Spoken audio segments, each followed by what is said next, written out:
My name is Doldrin Gray, and for 20 years I marched through the blood of my comrades. Men who gave their lives for family, for country, for war. In the year 283, the nation of Urdu attacked our kingdom of Balustrade. Through battle after battle, as my brothers fell around me, I survived. In 303, there at Timian Vale, we vowed to finish it, and so did the enemy. Beneath the storm clouds, day and night were as one. The Vale was a cauldron of death. Martin! And into it we poured every man we still had, until...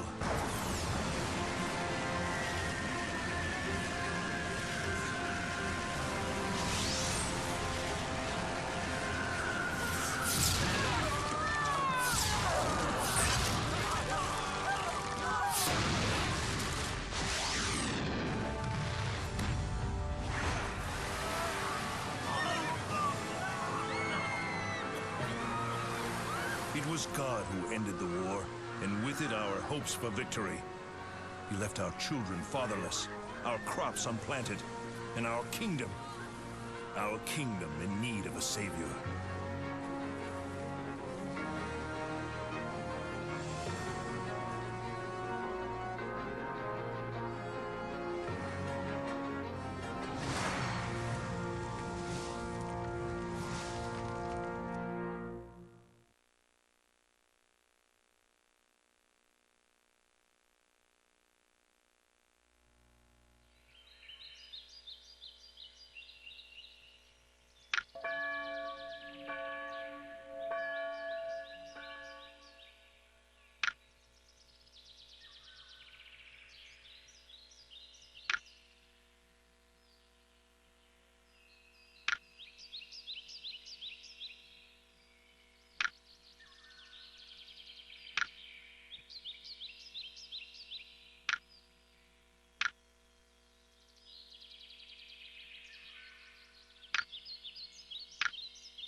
Hello and welcome. You're here with Brothers Forge Gaming, and today we're looking at Vandal Hearts Flames of Judgment on the PlayStation 3.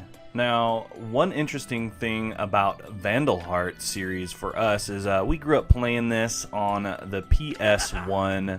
Very cool game. There's also a Vandal Hearts 2 on the PS1 as well. Both of those games are, if you're looking to get them, they are a little bit on the higher end, but they are totally worth it.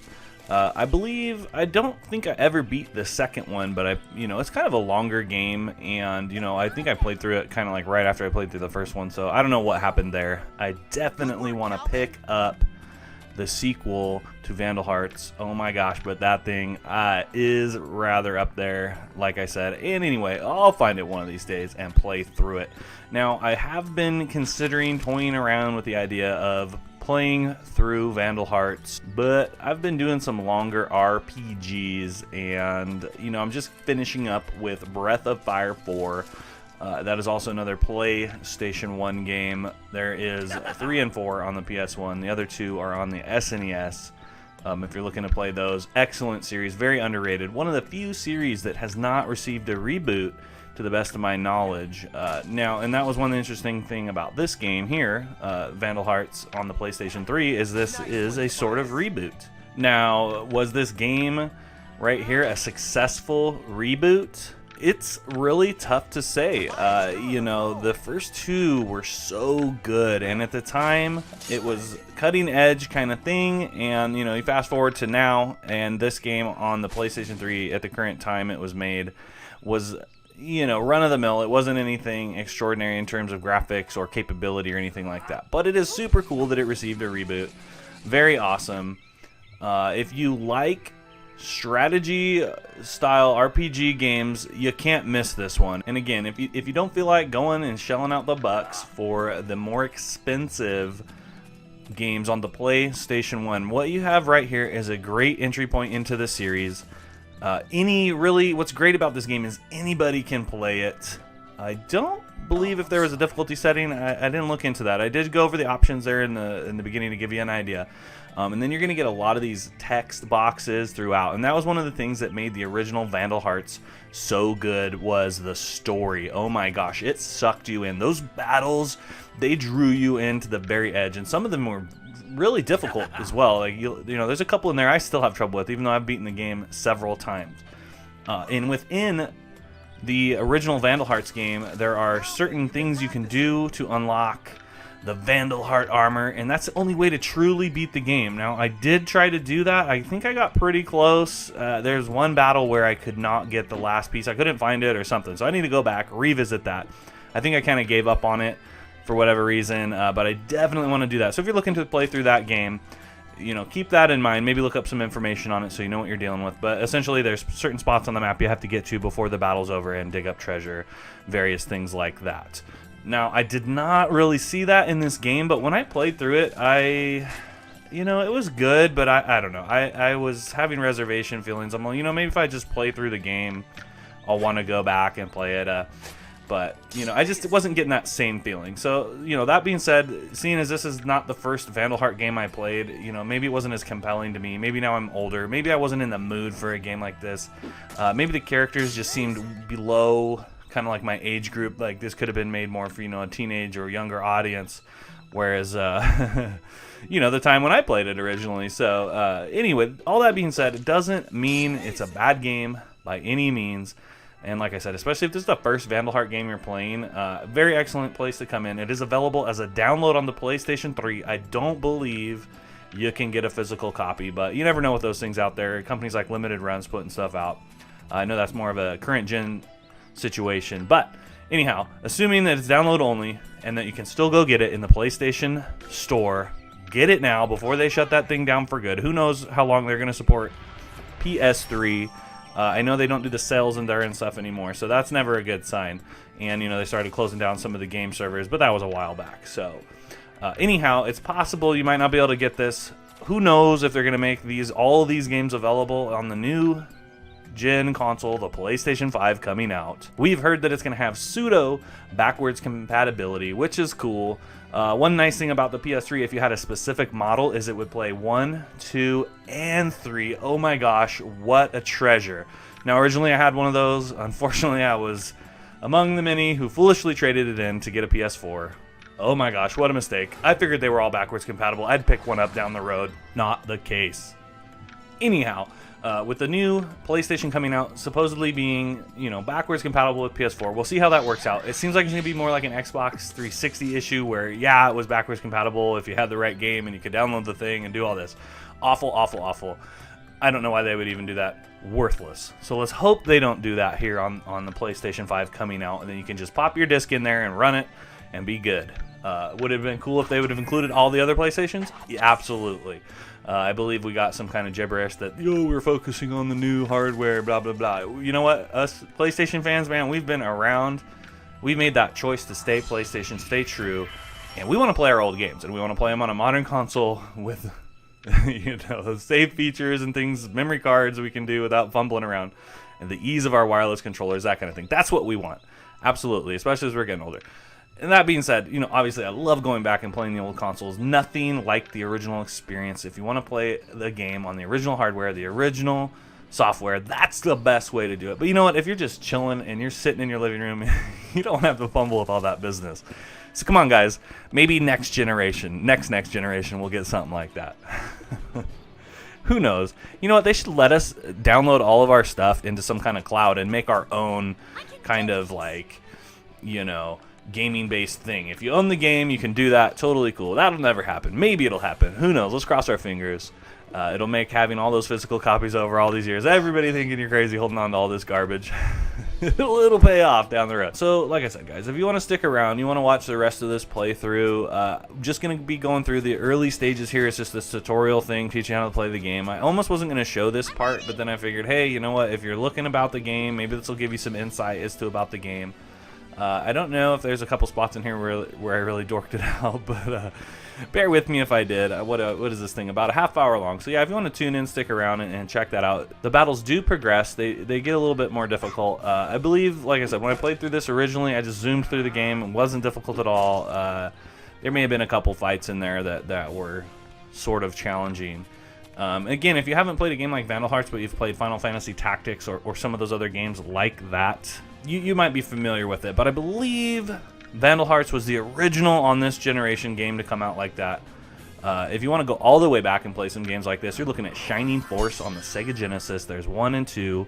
There's also Sega CD has one, Sega Saturn. There's some Shining Force out there. Once you get past, I believe, Shining Force 3, there's some on the PlayStation 2, Shining Force Neo and stuff. They totally changed the game, but that's not to be said that it's not a great game. But that's kind of like what they did with Breath of Fire. I think it might have just killed the series, unfortunately. You get asked the question a lot. What game series would you like to see get a reboot? Now, here's my top 2 picks. Breath of Fire and Shining Force. Old school, let's bring them back. None of this fancy new business. Let's get an indie studio out there, pick that lineup, let's go. Capcom, fund an indie studio to make us those games. Now, I know Squaresoft was doing some stuff like that. Rebranding some of their old stuff, remaking games, bringing them to the modern console, which is totally cool. I like that. But what I want is a classic gaming experience on a modern console. Bring that to me. Don't try to bring a modern console to a classic gaming experience. Don't do that. Do it the way it should be done. Build it as if you were building it for the time. Give me that game. That's what I want. Bring it to me. And I'm all about it. Let's go. Anyway, shucks. I got to rambling again. One thing that was key signature to this series, and you still get it in this game, and you should be getting close to checking it out, is the blood spatter, man. That thing was so cool. It doesn't seem as violent in this game as the original, but again, like I said, it could be a timing thing, could be an aesthetic thing. All those things being said, all that to be considered, if you're looking for an RPG style, strategy style game, turn-based strategy, I should say, style game, with a, I really feel like they could have done a better job with the story, but it's there. You get a story, you get some character development, all the fun things you want in a game. It's right here for you. Go out, pick it up, grab it up, download it, whatever you want to call it. You won't be disappointed. You've been hanging out with Brothers Forge Gaming. This is Vandal Hearts Flames of Judgment on the PlayStation 3. Come on back, check us back for more. We'll see you on the next run. My turn.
Go!